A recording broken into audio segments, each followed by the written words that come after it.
Vous savez, tous les jours, je suis conscient vraiment que c'est par la grâce de Dieu que je vis. Alléluia. Et que je possède. C'est vrai que j'ai une entreprise et que je travaille. Mais je ne peux pas dire que c'est mon entreprise, mon travail qui prend soin de moi.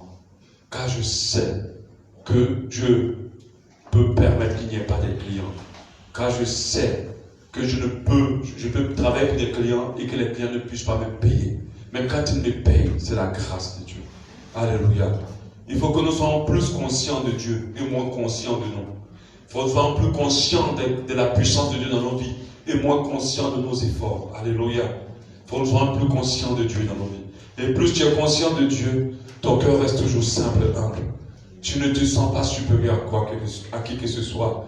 Et tu es reconnaissant vers lui.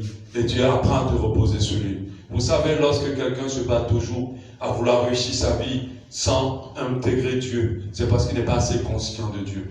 Il n'est pas assez conscient de Dieu. Alléluia. Que Dieu, par sa grâce, permette à ce que tu sois plus conscient de lui et moins conscient de toi-même. Au nom de Jésus-Christ. Alléluia. Amen. Nous allons commencer notre enseignement d'aujourd'hui pour les jeudis de victoire. C'est une journée ou bien soit un culte de soir spécialement dédié à comment pas remporter la victoire, mais comment entrer dans la victoire que Christ a remporté à la croix de Golgotha, en mourant à la croix de Golgotha et en ressuscitant. Alléluia. Il a dit dans toutes ces choses, vous êtes plus que vainqueurs par celui qui vous a aimé. Alléluia. Nous ne concourons pas pour avoir la victoire, mais nous concourons en étant déjà dans la victoire par la grâce de Dieu. Et dans cette base, nous abordons plusieurs thèmes pour lesquels Dieu nous a donné la victoire. Et lorsque ces enseignements sont libérés, c'est pour que nous soyons conscients de la victoire. Parce que si tu as la victoire et que tu n'es pas conscient de ta victoire, alors ta victoire n'aura pas d'effet sur ta vie. Alléluia. Et c'est ce qui se passe dans la vie de beaucoup de chrétiens qui ont déjà reçu la victoire, mais qui ne sont pas conscients de la victoire. Ils pleurent pendant qu'ils ont déjà vaincu l'ennemi, parce que Christ a vaincu l'ennemi à la croix de Golgotha. Alléluia. Amen. Aujourd'hui, nous allons aborder un thème que Dieu m'a inspiré. Il m'a dit, tu en parles. C'est un thème important, c'est un thème qui tient beaucoup. Et le thème, c'est comment vaincre le pouvoir, j'ai mis le pouvoir, comment vaincre le pouvoir du mensonge. Comment vaincre le pouvoir du mensonge. Comment vaincre le pouvoir du mensonge. C'est un sujet très important. Dieu me permet d'aborder ce sujet-là d'une certaine manière très différente. Et je pense que ça va vous faire du bien comme ça m'a fait du bien à moi déjà. Et je bénis Dieu qui m'aide à pouvoir rester dans la vérité et que la vérité soit attachée à ma vie au nom de Jésus. Amen. Amen. Amen. Comme nous devons comprendre que le mensonge est un thème qui concerne les enfants de Dieu. Si on n'enseigne pas clairement là-dessus, plusieurs enfants de Dieu, même en dehors de certains ou d'autres personnes qui ne sont pas enfants de Dieu, ont une conviction pleine ou cachée que le mensonge n'est pas mauvais. Ils se disent qu'il y a des mauvais mensonges et qu'il y a des bons mensonges. Certains croient que mentir est mauvais, mais par contre, d'autres se disent que de quoi il est utile de mentir. Amen. Que ce n'est pas aussi grave que ça. Donc du coup, ces personnes-là ont du mal à s'en défaire. Il y a d'autres par contre qui savent que ce n'est pas une bonne chose, mais qui ont du mal à s'en défaire. Mon enseignement d'aujourd'hui, c'est comment vaincre le pouvoir du mensonge. Alléluia. Le mensonge au milieu des enfants de Dieu, contrairement à l'impudicité, il y a plusieurs autres choses, est un péché qu'on minimise. Mais c'est un péché qui a des graves conséquences sur la vie des personnes. Et nous allons en parler aujourd'hui. Comment vaincre le pouvoir du mensonge? Mentir, c'est affirmer ce qu'on sait qui est faux. C'est-à-dire que tu dis oui pendant que ce que tu es en train de dire oui, c'est pas vrai. Mentir, c'est nier ce qu'on sait qui est vrai. Donc tu dis non pendant que ce qu'on dit, c'est vrai en réalité. Mentir aussi, c'est cacher au terre ce qui doit être exposé, ce qui devrait être dit. Alléluia. Sur la base de cette définition, on peut catégoriser plusieurs types de mensonges. J'en ai mis ici 5. Donc, si on a bien compris, le premier, c'est dire ce qui n'est pas vrai. Ça, c'est la catégorie la plus classique. Dire ce qui n'est pas vrai, quand tu dis ce qui n'est pas vrai consciemment, bien sûr, tu es en train de mentir. Bien sûr, il faut mettre la conscience. Parce que tu peux dire quelque chose qui n'est pas vrai, mais tu ne sais pas en fait que ce n'était pas vrai. Amen. Mais consciemment, quand tu dis quelque chose qui n'est pas vrai, tu es en train de mentir. Quand tu dis à quelqu'un que non, ce n'est pas ça, en fait, en réalité que c'est ça, alors tu es en train de mentir.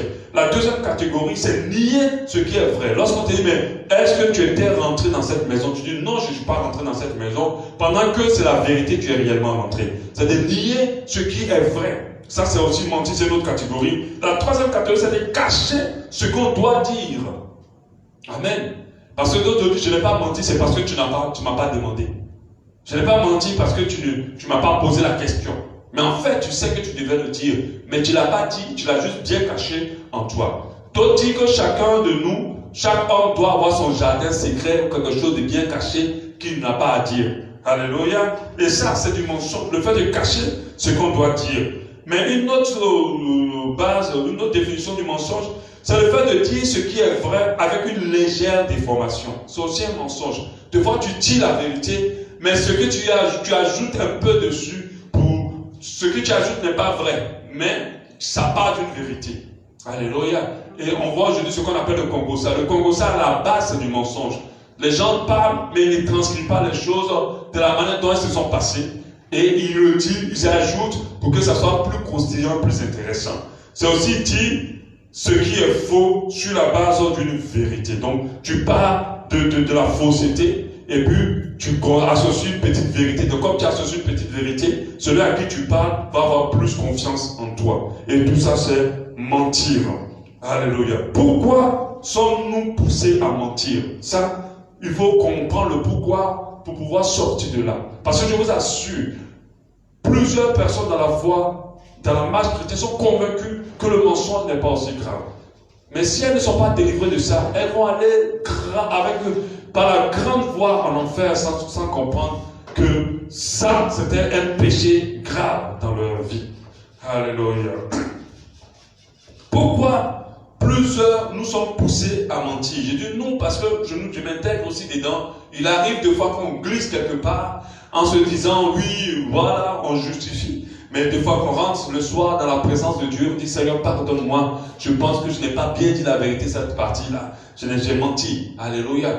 Parce qu'il y a d'autres qui pensent qu'il n'est pas dit, quand ils confessent à Dieu, ils disent Seigneur, je n'ai pas dit la vérité. Mais il faut dire Seigneur, j'ai menti. Alléluia. Parce que d'autres n'aiment pas associer le mot j'ai menti. Quand tu dis je n'ai pas dit la vérité, pour toi tu trouves ça plus léger. En fait, tu as menti. Amen. Donc qu'est-ce qui nous pousse à mentir? Ici, nous mentons pour ne pas faire de la peine à l'autre. Beaucoup mentent pour ne pas blesser. Beaucoup mentent pour ne pas frustrer l'autre. Et ça, c'est très courant. Tu sais que tu dois dire la vérité à l'autre, mais tu ne veux pas le dire, tu ne lui dis pas, parce que tu dis, si tu lui dis, il va être blessé, il va être frustré. Donc du coup, tu mens. Et plusieurs usent de ce mensonge, de cette catégorie de mensonges, de cette raison de mentir pour armer leur vie. Ils sont à l'aise avec ça, ils ne se confessent même pas, ils continuent dedans, parce qu'ils ne veulent pas frustrer. Alléluia. Vous allez comprendre que par la suite, que la vérité est une puissance. Alléluia. Le mensonge est une puissance de destruction. La vérité est une puissance de construction, de stabilisation. Même si elle semble vouloir, vous dites si je la donne, elle va tout détruire. Vous allez être étonné que la vérité va vous permettre de rebondir les choses et de soutenir les choses. Alléluia. On ment pour ne pas frustrer. Et beaucoup usent ça. Ah, si je lui dis, il allait frustrer, bon, je ne voulais pas lui faire la peine, je ne voulais pas le blesser, ainsi de suite. Vous êtes en train de mentir. On ment parce qu'on a honte, on a peur de casser notre image. Beaucoup utilisent le mensonge pour ne pas casser. Ils ont fait des choses, ils ont dit des choses, mais ils sont obligés de mentir pour que ça ne passe, pour que leur image ne soit pas cassée et qu'on ne les prenne pas pour des mauvaises personnes. Donc ils couvrent leur image et ils mentent. On ment aussi pour protéger l'autre. Tu sais que si tu dis la vérité, l'autre aura un problème. Alors tu mens pour que l'autre n'ait pas de problème. J'entends quelqu'un dire dans son cœur, mais pasteur, mais c'est normal toi aussi. On ne peut pas être des têtes. Amen. Reste tranquille, on va écouter jusqu'à la fin. Moi-même là, je suis en train d'écouter l'enseignement. Je ne sais pas qu'est-ce qui est vrai, qu'est-ce qui est faux. Amen. Amen. On ment pour protéger l'autre. Et ça, beaucoup le font. Beaucoup. Qui a cassé la chaise là? Je ne sais pas où. Je ne sais pas. Tu es sûr que tu n'as pas vu quelqu'un casser la chaise là? Mais je suis sûr que c'est Jacques qui a cassé la chaise. Non, non, non, c'est pas Jacques, je ne crois pas. Jacques même était loin là-bas. Pour protéger Jacques. Parce que tu sais que si tu as dit que c'est Jacques que tu as vu, on va bâtonner Jacques et toi. Il aura problème. On ment pour ne pas choquer. Pour ne pas choquer l'autre. On ment pour éviter une sanction, une baston, la colère ou truc. Donc tu sais, si tu dis la vérité, tu es foutu. Par exemple, ta femme te dit, la fille là, je ne vais jamais te voir avec elle. Je ne veux même pas te voir parler avec elle. Et puis toi, après le travail, tu es resté parler papa avec elle, puis tu es rentré. Et puis arrivé à la maison, elle dit, mais tu étais avec qui? Mais tu as duré, tu étais avec qui? Tu sais que tu as dit que j'étais avec, comment, donne-moi un nom, Lucie. Hey, le feu. Ça va chauffer dans la maison. Bagarre, guerre mondiale pendant 3 semaines. La femme ne va même plus te regarder. Elle va avoir un torticolis, elle va regarder à gauche. Mais tu te dis, ça là, si j'ai dit, je suis foutu. Donc du coup, pour éviter la colère de ta femme, tu dis non, quand je suis monté vite dans le taxi, je suis rentré. Oh, tu as parlé à Jacqueline 30 minutes. Avec Lucie, 30 minutes. Amen. C'est la bête au noir de ta femme. Tu as parlé avec elle. Mais tu te dis que ça ne sert à rien. Oh, ça sert à quoi de faire encore les problèmes? Si je t'invite encore que les problèmes. Elle va me prendre la tête, c'est pas la peine. Oh, je n'étais pas avec elle, j'ai seulement marché sur une. T'es sûr? Je t'assure. Et il y a d'autres qui sont là, je te jure. Si la tête de mon papa, que ton papa est encore vivant, le pauvre. Amen. On ment pour faire rire. Pour distraire, pour amuser la galerie. Et plusieurs aiment mentir pour ça. Ils aiment toujours chic, ils aiment toujours réchauffer l'ambiance et tout. Donc il faut donner des choses qui vont amuser les autres, qui vont amuser la galerie. On ment pour avoir pour soi, pour garder, pour gagner plus. Il y a d'autres qui mentent par intérêt. Ils savent que s'ils disent la vérité, ils n'auront pas. Ils savent que s'ils disent la vérité, on ne leur donnera pas. Donc ils mentent pour pouvoir avoir pour eux, pour pouvoir gagner encore plus, pour pouvoir posséder plus. Alléluia. Donc ils mentent sur la CV. Donc ils mentent sur beaucoup de choses pour avoir. Tu vas chez le boutiquier, tu lui remets 5 000 francs, il te donne 7 000 francs comme monnaie, tu as acheté quelque chose de 2 000 francs et tu t'en vas. Après il te va dire, mais attends, la dernière fois là, je m'étais trompé. Hein. Non, non, non, je t'ai donné combien? Non, tu m'as donné seulement 3 000. Tu m'as donné seulement 2 000, pardon. Et on ment pour gagner, pour avoir. Et beaucoup mentent pour posséder. Beaucoup mentent pour gagner. Beaucoup mentent pour garder. Plusieurs le font. Alléluia.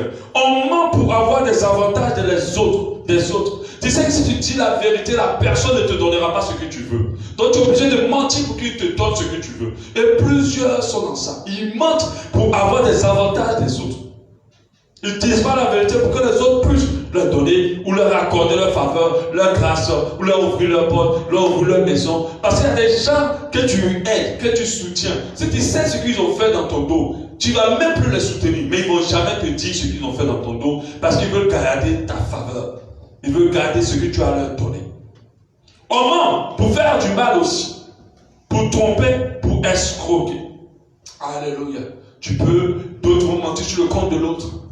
Je t'assure, c'est elle qui a fait, c'est celui-là qui a fait. Pour tromper aussi, ils trompent les gens. On voit des femmes aujourd'hui qui s'engagent avec des hommes. Elles se disent, j'ai gagné le mari de ma vie. Le gars lui dit, je t'aime. Sans toi, je ne peux pas vivre. Je vais te marier. Alors, montre-moi tes parents habitent où. Tout ça, mais il est en train de te mentir. Tout ce qu'il veut seulement, c'est de sortir avec toi. Oh, je t'aime. Vraiment, si c'était toi, vraiment, tu vas. Il sait te dire ce que tu as envie d'entendre. Mais en fait, il est en train de te mentir pour pouvoir t'escroquer, prendre des choses de toi, te tromper, et plusieurs le font. On ment pour manipuler, et beaucoup le font pour manipuler. Beaucoup le font pour manipuler. Alléluia. Et plusieurs sont à l'aise avec le mensonge parce qu'ils ont besoin de manipuler. Ils ont besoin de pousser les autres à leur donner ce qu'ils veulent d'eux sans que ces personnes-là n'aient une volonté libre de choisir. Ils mentent. On ment pour avoir des avantages. Alléluia. Donc tu vas dire à une fille, tu es la seule avec qui je n'ai personne, je suis fidèle, mais tu sais que tu n'es pas fidèle, tu sais que tu as pour d'autres personnes, mais tout ça parce que tu veux aussi l'avoir elle. On ment pour attirer l'attention ou pour se rendre intéressant. Il y a des gens qui disent ça, mon papa, il était ministre. Alléluia. Mais ton papa n'a pas été ministre. Il ne connaît même pas où se trouve la présidence. Et tu dis aux gens qu'il était ministre. Tout ça parce que tu veux être intéressant. Tu veux attirer l'attention sur toi. On ment pour s'adapter aux autres. C'est-à-dire que tu es quelque part, tout le monde dit, bon, moi j'ai bac plus 20, moi j'ai bac plus 18, moi j'ai bac plus 98. Toi maintenant tu dis, mais moi j'ai bac plus 100. Tu as fait quel bac? Tu ne connais même pas le bac. Tu t'es arrêté au CE2 ou au CP1. Tu dis que tu as fait bac plus 18. Donc, il y a d'autres qui mentent. On ment pour lutter contre l'anxiété. C'est-à-dire que quand il y a des choses qui te montent dans la tête, qui te font peur, tu commences à mentir aux gens pour pouvoir avoir plus d'assurance. On ment pour ne pas partager et pour être égoïste. Donne-moi 5 000 francs. Je t'assure, même sur moi, j'ai rien. Je t'assure, j'ai rien. C'était mon dernier 500 avec que j'ai dépensé. Oh, tu as arrêté. Tu as 30 000 francs sur toi. Tu ne peux pas dire j'ai, mais ce n'est pas pour toi. Ça va lui faire mal, au moins tu as été sincère. Mais pour toi, c'est un détail, il ne saura pas, et puis bon, au moins il n'y aura pas de problème entre nous deux. J'ai rien. Parce que je veux tout garder pour moi. Alléluia. Pour être égoïste. Et il y a une dernière raison, ça c'est la mythomanie. Eux ils mentent sans raison. Il n'y a pas la raison. Eux ils mentent seulement. Même les premières respirations, ils mentent. Leur bonjour, c'est mensonge. Parce qu'ils font bonsoir. Amen. Ça, c'est la mythomanie. Il y a des gens qui ont un besoin constant. Pour rien, ils veulent mentir. Pour que des détails, ils veulent mentir. Et c'est une maladie psychologique. C'est des gens qui ont besoin d'être toujours acceptés par les autres. Ils veulent être acceptés par tout le monde. Ils veulent être aimés par tout le monde. Ils veulent être en phase avec tout le monde. Ils veulent s'entendre avec tout le monde. Dans ce cas, ils développent cette maladie psychologique qu'on appelle la mythomanie. Ils mentent sur mon corps, ils respirent. Ils disent tout ce que les gens veulent entendre. Pour que les gens soient contents et heureux. Et les bouches mielleuses aiment bien les gens. Mais en fait, tout ça, c'est du mensonge. Ils mentent sans raison. Alléluia. Mais est-ce que toutes ces raisons-là, parmi elles, il y a des raisons qui sont justifiées? Est-ce que le bon mensonge existe? Est-ce que le bon mensonge est public? Est-ce que la Bible approuve de voir quand nous mentons? Est-ce que Dieu accepte de voir quand nous mentons? Alléluia. Et cette question elle est vraiment très importante. Elle est vraiment réelle. Parce que est-ce qu'on peut se permettre de mentir pour des bonnes raisons? Est-ce qu'on peut se permettre de mentir pour des bonnes raisons sans faire du mal à quelqu'un? Par exemple, si vous mentez pour évangéliser, ça arrive qu'il y a des gens qui mentent pour évangéliser. Ah, j'étais là, j'étais malade, Dieu m'a guéri, quand j'ai prié, Dieu m'a guéri et tout ça. Mais en fait, Dieu n'a rien fait en ce moment-là. Et tu n'étais pas malade. Mais tu sais que si tu dis à celui qui est en face de toi, il aura confiance et il va accepter Jésus. Donc tu évangélises. Il y a plusieurs églises où on paye les gens qui viennent jouer le cinéma de la guérison. Et les gens se convertissent. Les gens ont foi en Dieu. En plus, ils donnent beaucoup. Mais ils ont foi en Dieu et se convertissent. Et c'est un mensonge qui a quand même un bon effet. Amen. Donc ils mentent aussi pour protéger l'autre. Tu sais que si tu dis la vérité, il part en prison. Tu fais comment? On vient constater, oui, où est ton frère? Aujourd'hui, là, si ce n'est pas 20 ans de prison, aujourd'hui, il sort pas. Il est où? Et tu sais qu'il est en bas du lit. Tu fais comment? Amen. Qui va le dénoncer? Attends, vous n'êtes pas dans la salle. Qui va le dénoncer? Ah, il y a une qui va le dénoncer. Tu l'as dénoncer. Je vois la pensée de quelqu'un qui est méchante là. Quand tu es mauvaise. Hein? C'est ça, non? Amen. Voilà, c'est ça. Moi, je lui ai dit, je sais où il est, je ne vous dis pas. Si vous voulez tuer moi, je n'ai pas menti. Hein? C'est pas bon. Vous voyez que ma réponse est bonne, non? Voilà. Et tuez-moi, je vais prendre le coup pour mon frère. Je ne l'ai pas vu. Ça fait une semaine, on ne s'est même pas vu. Oh, il est en bas du lit. C'est toi-même qui l'as caché là-bas. Tu as dit, pasteur, ça c'est quand même un bon mensonge, pasteur. Hein? Au moins, je sauve la vie de mon frère, je sauve mon frère. Protéger la vie de l'autre, au moins pour ne pas frustrer aussi. Des fois, quand tu dis à quelqu'un, tu vois la personne, oh, la coiffure est tellement moche. Et puis elle est là devant toi, comment tu trouves ma coiffure? Tu dis, ah, ça si je dis que c'est pas beau, je suis foutu. Ça c'est la bagarre. Et puis elle va être frustrée, elle sera mal à l'aise. J'ai dit quoi? Qui va lui dire que c'est moche? Il y a 3 personnes derrière. Les garçons n'osent pas, hein, c'est ça. Hein? On n'ose pas, les garçons. Non. Ça, on ne dit pas. Ça, on ne dit pas. Oh, vous pouvez dire ça autrement. Tu peux dire, vraiment, la femme, elle est très forte en coiffeuse. Mais cette coiffure-là ne te va pas. Je pense que si tu faisais comme ci, comme ça t'irait mieux. Sinon, vraiment, tu es belle. Hein? Vous voyez, non? Ça calme. Tu n'as pas menti. Mais tu as tourné la chose sans mentir. Amen. Parce qu'elle va te détester plus. Si elle voit que tu l'as laissé sortir comme ça. Je vois dans les photos de mariage, elle dit, mon mari. C'est comme ça que tu vas laisser sortir. Toi là, tu ne m'aimes pas. Vous voyez? Mais c'est comme ça d'autres fois, ou bien une femme. Vous aurez préféré quand vous dites la vérité au moins. Mais il y a des femmes qui sont super susceptibles. Oui. Elle t'a demandé au moins dans la semaine 1000 fois si tu m'aimes. Et tu vas encore lui dire que la coiffure n'est pas belle. Ah là, ça va chauffer. Elle va dire là, ça sûrement c'est confirmé même plus. Au moins aussi pour aider. On dit, venez, on va, comment on dit ça? On va aller, j'ai un circuit pour aller en France. C'est toi qui signes les papiers. Mais on dit, pour aller là-bas, il faut être un danseur. Tu viens maintenant, tu prends ton frère, tu le mets dedans. Tu es danseur, apprends 2 pas. Allez, tu es danseur maintenant. Et puis tu écris le nom de ton frère dedans, les 4 parties. Et puis toi, tu as aidé ton frère. Et beaucoup ont fait ça. On ment pour aider. Hein? Ou bien quand tu viens, bon, des fois il m'arrive que quand tu arrives dans les files, les rangs, et puis quelqu'un dit viens, oh, ne reste pas derrière, viens. Je vais dire que tu étais avec moi déjà, et que tu es parti chercher quelque chose pour revenir. Hein? Ça c'est ça, non? Tu étais là. Et puis quand il dit non, il était avec moi, il est parti juste pour revenir. Et puis toi tu es là, oui. Enfant de Dieu. Et tu es dedans. C'était pour m'aider. Amen. Et beaucoup mentent pour ces raisons-là. Pour ces raisons, d'autres se diront, il n'y a pas de problème. D'autres se diront, il n'y a pas de problème. Je ne parle pas des mensonges pour manipuler, pour détruire. On sait que ça, c'est mauvais. Je ne parle pas des mensonges pour blesser, pour profiter des gens, pour tromper, pour séduire. Ça, on sait que c'est mauvais. Mais les mensonges pour aider, pour se protéger. Vous voyez? C'est-à-dire que tu es là comme ça, il rentre dans ta maison. Tu viens de prendre tes 5 millions que tu attendais depuis. Tu dors 1 heure, 2 heures, on tape, la porte est cassée, voilà le voleur que là. Dis-moi où sont les 5 millions. Tu sais que ça là, si tu dis, tu es foutu. On te prend tes 5 millions. Tu as dit, je ne sais pas, j'ai jamais reçu 5 millions les enfants de Dieu. Hein? J'ai jamais reçu. Qui vous a dit, j'ai jamais reçu 5 millions? Dis-moi, on sait que tu as gagné 5 millions. Je n'ai pas reçu. Et tu jures. Ils sont venus te frapper pour dire que tu montes tes 5 millions.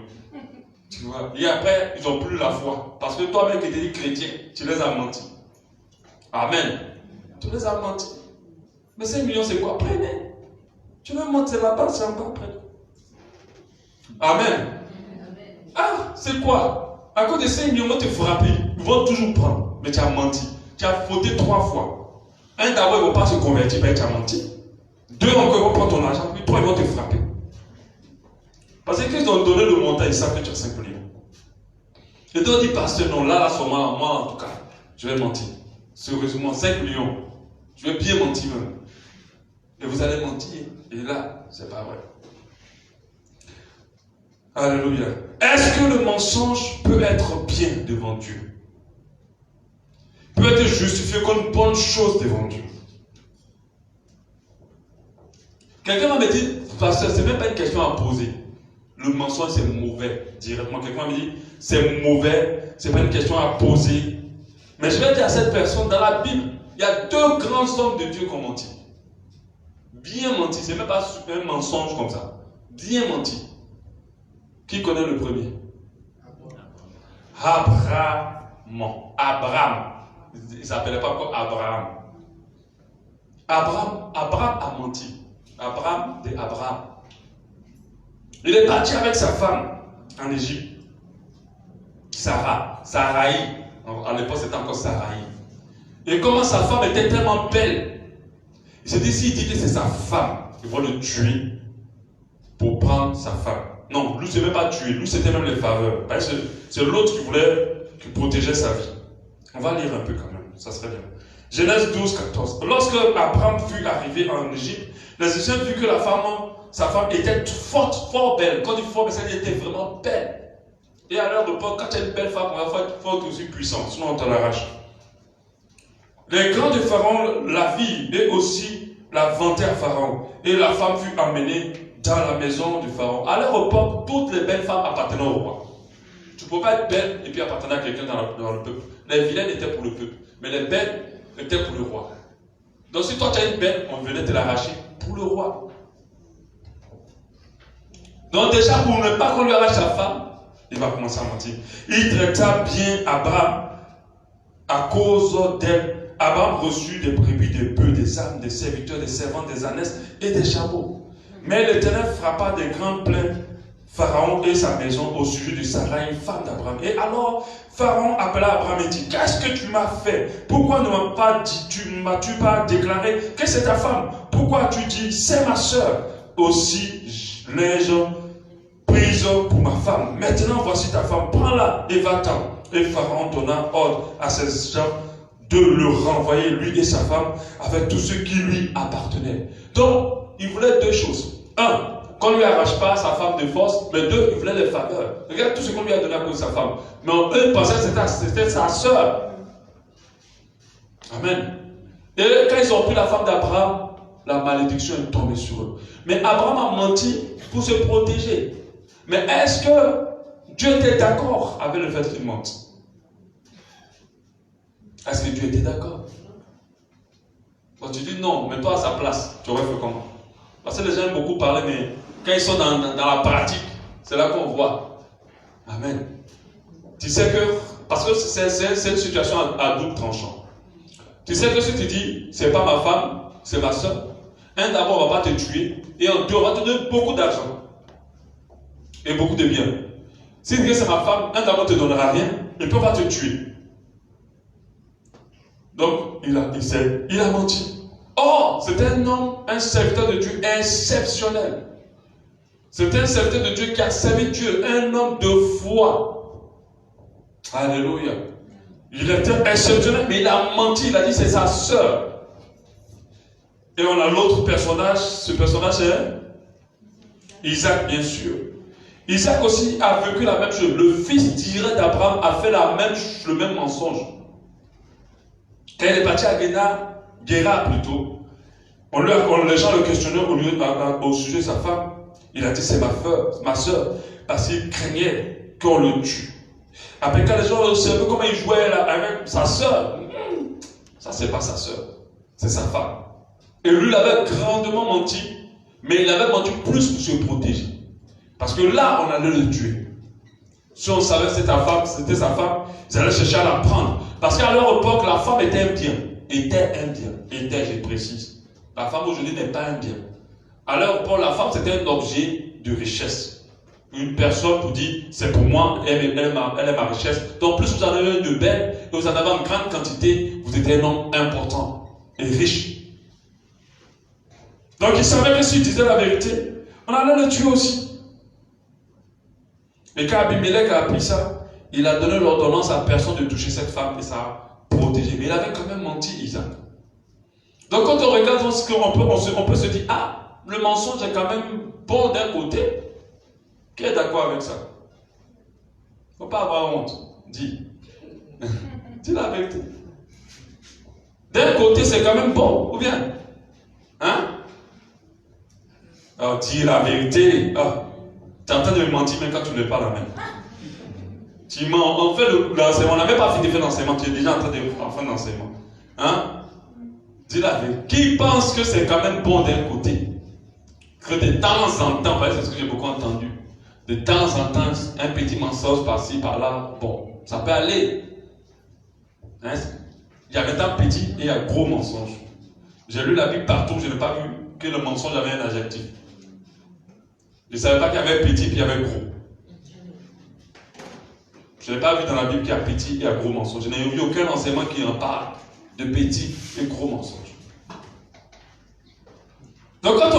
se dit, bon, c'est tellement, voilà, le mensonge doit être bien. C'est comme la polygamie. On voit tous ces grands hommes de Dieu, le nombre de femmes qu'ils ont pris, on se dit, ah, ou bien, c'est nous qui avons lu la Bible en envers ou quoi.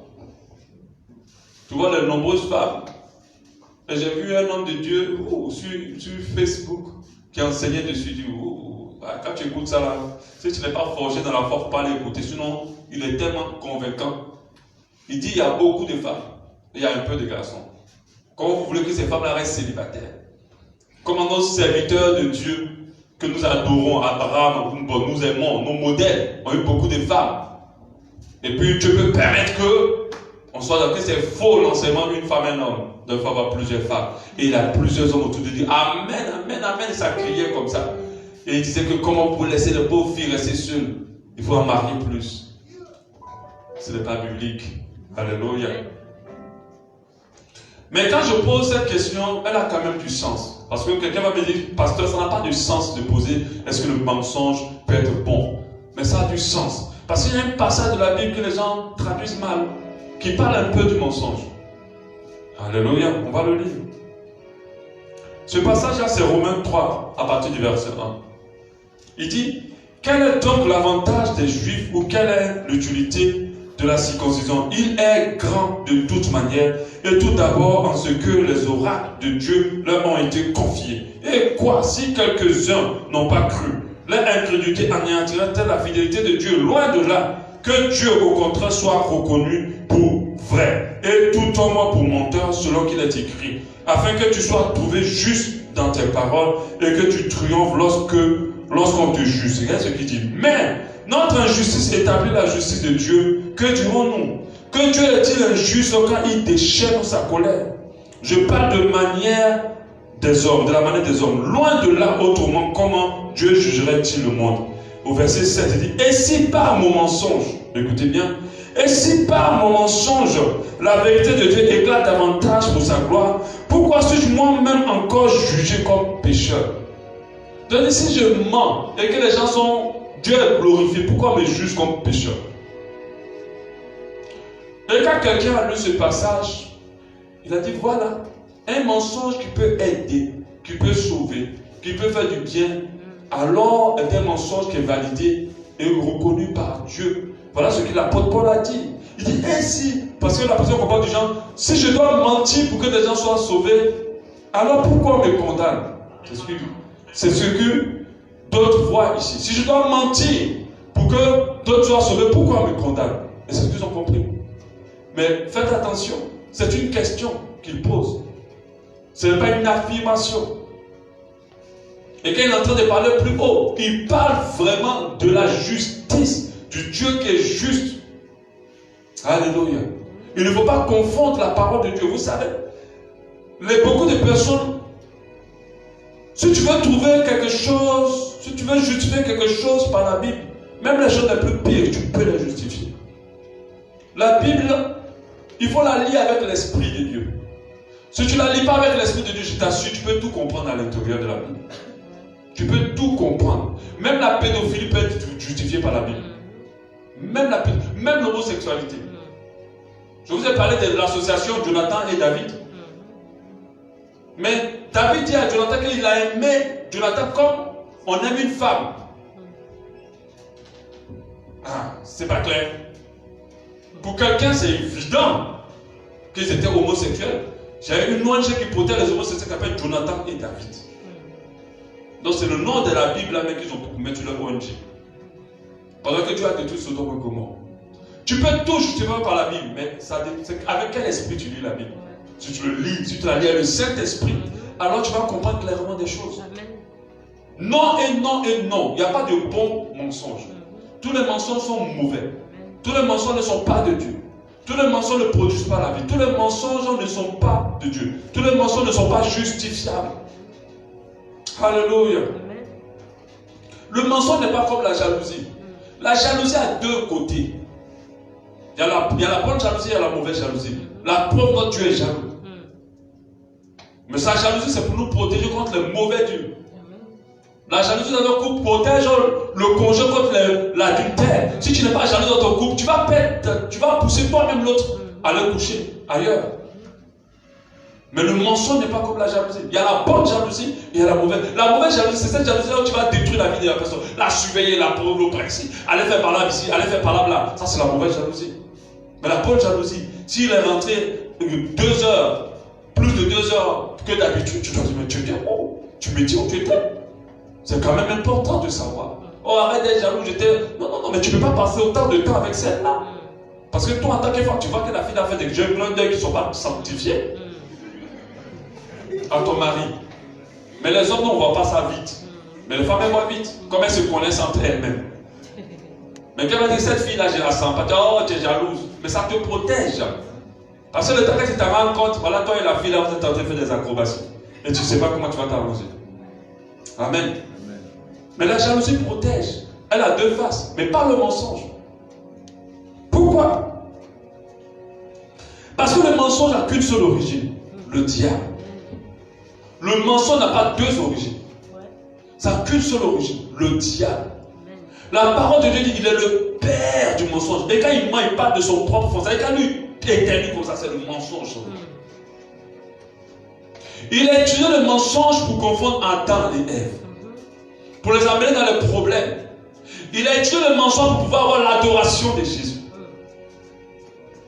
Mais quand vous voyez ce que le diable dit à Jésus, en fait, ce n'est pas un mensonge en réalité. Mais il est tellement fort dans le mensonge. Ce qu'il dit à Jésus, c'était vrai. Mais c'est mensonge. Tout ce que le diable, même si le diable dit que tu es noir, il ment. Amen. Il te ment, je t'assure. Tu regardes ta peau, tu es noir, il dit tu es noir. Il ment. Parce que rien de lui, il ne peut pas, la vérité, il ne connaît pas. Il ne peut pas sortir la vérité.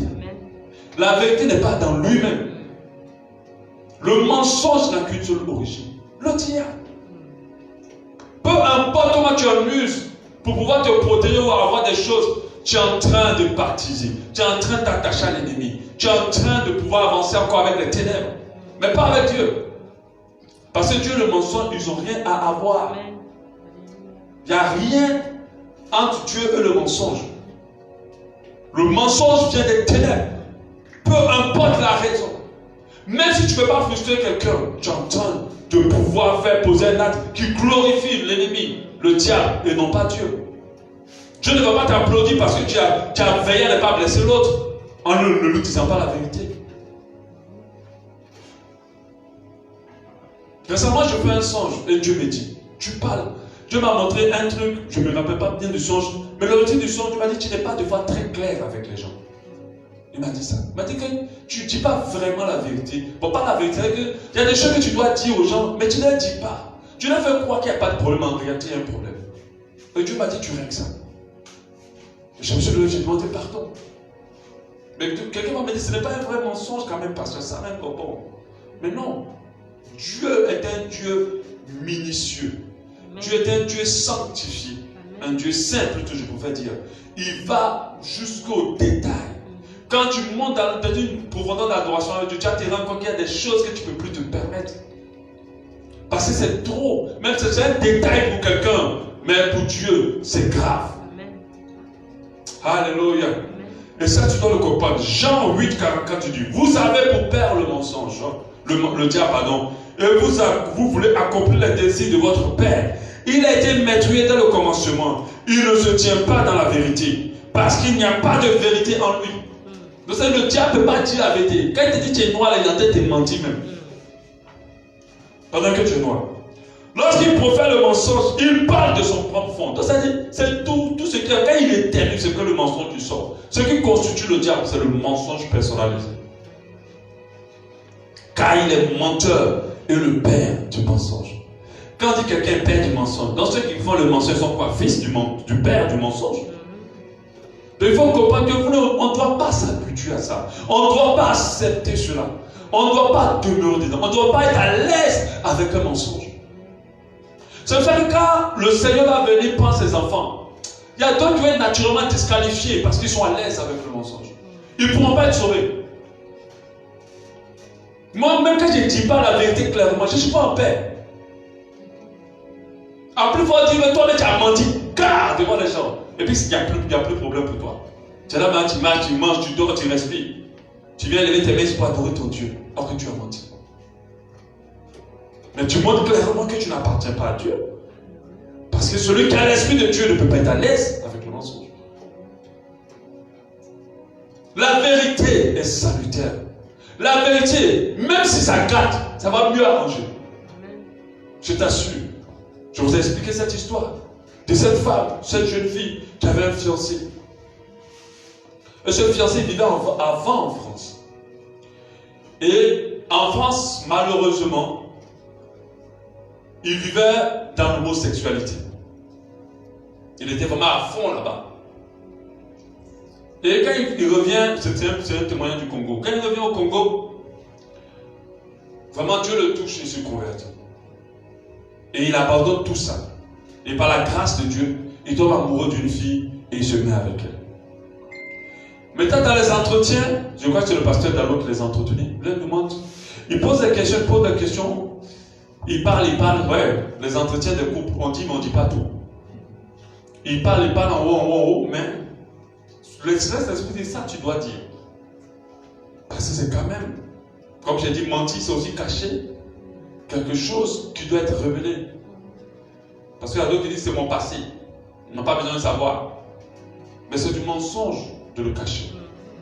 Donc, quand il a fait ça, un jour le pasteur, il va voir le pasteur, je ne sais pas s'il a reçu la révélation, le pasteur l'appelle un peu, il me dit, tiens, quelque chose tu ne dis pas. Et le gars, bon, je ne sais pas si c'est ce qu'il a dit, mais le gars est obligé de parler au pasteur pour dire, ah, j'avais telle chose, voilà mon passé, Le pasteur dit, là, il faut que tu dises à ta fiancée, avant qu'on aille loin. Il a dit, pasteur, je sais, là, je la connais. Si je dis, le mariage est fini. Le pasteur dit, même si ça doit finir, au moins que ça finisse sur ça. Mais il faut dire la vérité. Moi, je ne peux pas aller enchaîner quelque chose, accompagner le mariage avec cette grosse information. On a appelé la fille. Et il a parlé. C'était dur, mais il a parlé. Quand il a parlé, la fille a touché le plafond. Elle dit, pardon, le mariage là, c'est fini. Plus jamais. Le mariage là, c'est fini. Elle a dit clairement. Elle dit, pasteur, mais quand tu as dit la vérité, comprendre. Oh, pasteur, je ne peux pas marier un gars comme ça. Elle a claqué la porte, elle est partie. Et quand elle est partie, pleurer autour des larmes de son corps. Alléluia. Mais vous savez, la colère, des fois, nous fait prendre des décisions qu'on ne pense pas. Mais le gars était là, pasteur, tu as vu. Je t'avais dit, pasteur, tu as gâté mon mariage. Oui, il n'a pas gâté ton mariage, parce que c'est tout ce que d'autres pensent, en fait. Et la fille, elle était apaisée, elle a réfléchi. Non, il m'a quand même dit la vérité. Tu comportant comme ça. Il m'a dit, toi aussi. Si tu laisses un homme parce que tu dis la vérité avant le mariage, tu es folle. C'est quand même un homme de confiance. Et elle est revenue à elle et ils se sont mariés par la grâce de Dieu. Après quelques années de mariage, voilà la fille mettant son téléphone sonne sa vie même jusqu'à un point. On sent même que c'est un Congossais que le téléphone veut transmettre. On l'appelle de la France. Et quand elle décroche, ma soeur, tu sais avec qui tu es marié? J'ai les photos, j'ai les vidéos. C'était un cadre. Elle a insulté dans le téléphone. Quand elle a fini d'écrire, elle a fini. Je le savais. Il m'a déjà dit. Il allait trouver le pasteur. Il dit, hé pasteur, merci. Des fois, quand les pasteurs vous disent de faire des choses, vous ne comprenez pas. Vous voyez souvent ce qui. Votre nez là ne va pas loin. Mais si c'est pour sentir les mauvaises choses, vous pouvez sentir ça. Mais lui, il n'avait pas vu loin. Le pasteur avait vu loin. Pasteur, tu m'as sauvé. Imagine qu'on s'était déjà mariés. Et que le Congossais est tombé dans le mariage. Mais imagine la honte et le scandale. Tous les millions qu'on a dépensés dans le mariage. Divorce. On va dire que les chrétiens, c'est eux qui divorcent encore. Alléluia. Le mensonge ne détruit rien. Et la vérité plutôt ne détruit rien. Rien. Si tu dis la vérité, rien ne va se gâter. Ça va faire mal à l'autre. Ça va la blesser. Ça va le blesser. Ça va te donner la honte. Ça va te donner l'humiliation. Mais Dieu va te relever. Dieu va restaurer. Dieu va arranger. Amen. Dieu va t'aider. Alléluia. Et là, tu dois comprendre cela. Christ est le chemin, la vérité et la vie. Ceux qui disent qu'ils sont de lui doivent être vérité aussi. Parce que quand tu es vérité, tu n'es plus à l'aise avec le mensonge. Même quand tu es en train de garder le secret, tous les jours tu réfléchis, Seigneur, donne-moi le bon moment pour le dire. Donne-moi le bon moment pour parler. Parce que tu ne veux pas rester avec le mensonge. Mais il y a d'autres amis qui sont assis, ils ont enterré même ça, même comme ça. À 1000 mètres sous terre. Il ne faut pas que quelqu'un sache.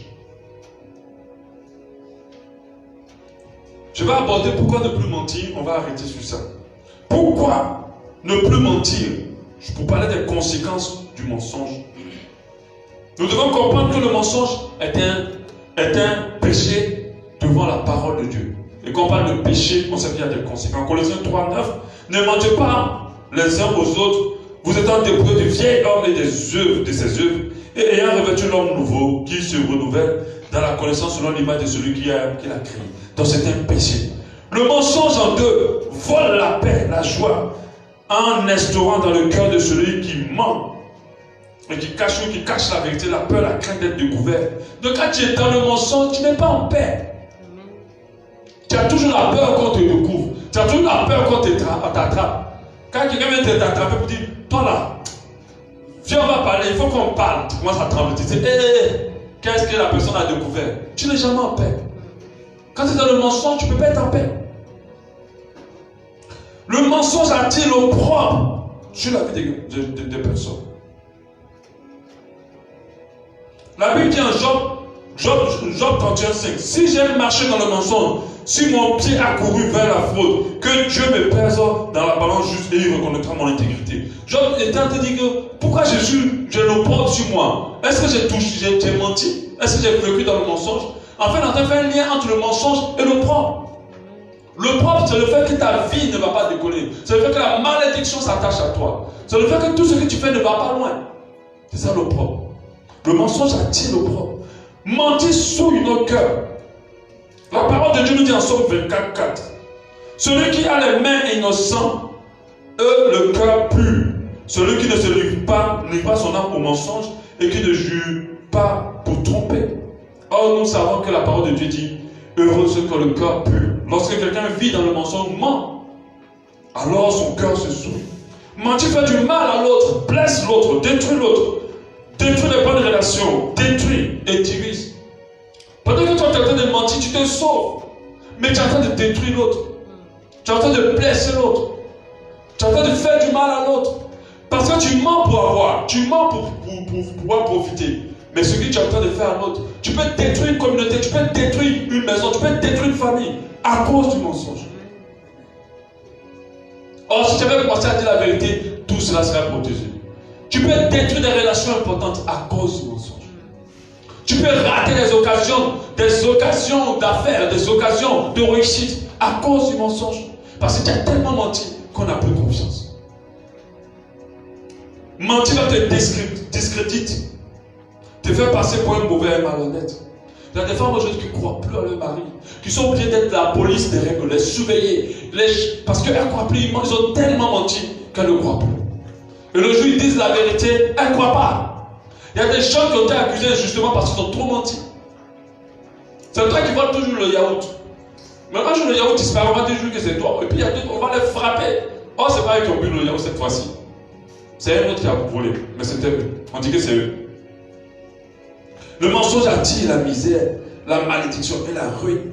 La Bible dit en Proverbe 27, le pain du mensonge est doux à l'homme. Et plus tard, sa bouche est remplie de gravier. C'est-à-dire que gravier, c'est-à-dire qu'il n'y a pas la nourriture, la sécheresse. Le menteur n'a pas accès au ciel. La parole de Dieu nous dit en Apocalypse 22, 15. Dehors les chiens, les enchanteurs, les impudiques, les meurtriers, les idolâtres, et quiconque aime et pratique le mensonge. Dehors. Ils n'ont pas accès au ciel. Les menteurs n'ont pas accès au ciel. Ceux qui en font un métier, ceux qui demeurent dedans, ceux qui le font sans s'en repentir, n'ont pas accès au ciel. Le mensonge attire la mort et la colère de Dieu sur nos vies. On a vu le cas d'Ananas et Saphira. Ils ont vendu le terrain. On leur a dit, vous avez vendu à combien? Parce qu'ils voulaient mentir pour garder pour eux beaucoup. Ils ont menti sur le montant de la vente. Et quand le mari a fait ça, sur le champ, il est mort. C'est écrit dans la Bible. Ananias. Et sa femme est venue lui a demandé, est-ce que ton mari a vendu à tel montant? Elle a dit oui, il a vendu parce que c'était accordé pour bouffer l'église. À cette époque, on devait tout déclarer pour qu'on sente qu'on puisse partager l'argent à tout le monde, pour qu'il n'y ait pas de pauvres au milieu de nous. Et ils ont voulu mentir pour rester toujours riches, pour avoir pour eux. Et les deux sont morts. Le mensonge est un accès au diable. Quand Jésus dit, le diable n'a rien de lui en moi, c'est parce qu'il était en train de parler du mensonge aussi. Parce que lui disait la vérité. L'apôtre Paul a dit la vérité malgré que sa vie était menacée. Jésus disait la vérité malgré que sa vie était menacée. Tous ceux qui avaient la crainte de Dieu disaient la vérité malgré que leur vie était menacée. Il est temps pour quelqu'un de dire la vérité, de restaurer la vérité. S'il veut être sauvé, s'il veut repartir sur de bonnes bases avec Dieu, s'il veut avoir une communion plus fluide avec le Seigneur, il est temps de sortir des choses. Il est temps d'abandonner l'habitude du mentir et d'en faire un usage comme si c'était quelque chose de bien. Il est temps d'abandonner. Alléluia. Et beaucoup doivent en être conscients de ça. Il y a plusieurs qui ne réalisent pas l'importance de la croix et le retour du Seigneur. C'est pour ça qu'ils se permettent de vivre dans le mensonge. Je vous assure. Ne vous y trompez pas. Il n'y a pas autre chose qui va se passer à la fin du monde. Il n'y a pas autre chose que tu trouveras après ton décès dans ce monde. Tu ne verras pas une autre vérité, si ce n'est que le jugement. Le jugement dernier. Si tu es resté et tu as demeuré dans la voie du Seigneur, tu seras sauvé. Mais si tu as marché hors de ces voies, ne t'étonne pas à une chance. Il n'y a pas une question de chance là-bas. C'est une question d'obéissance. C'est une question d'accepter Jésus maintenant. De vivre avec lui, de s'éloigner de tout ce qui ne le glorifie pas. Alors, Dieu t'accueillera. Il n'y a pas la chance au ciel. Il n'y a pas une question de chance. C'est ça que beaucoup vont comprendre que des petits détails les ont éloignés. Il y a des petites choses qui vont œuvrer plusieurs du ciel. Alléluia. Nous servons un Dieu qui est la vérité. Nous devons être des enfants de vérité. Alléluia. Si Dieu me donne la grâce, prochainement je vais parler de comment être délivré de cette puissance du mensonge. Nous avons vu beaucoup de choses et je pense que c'est bon. On va voir la suite. Que Dieu nous amène à dire la vérité. Je t'encourage ce soir à prier. Si tu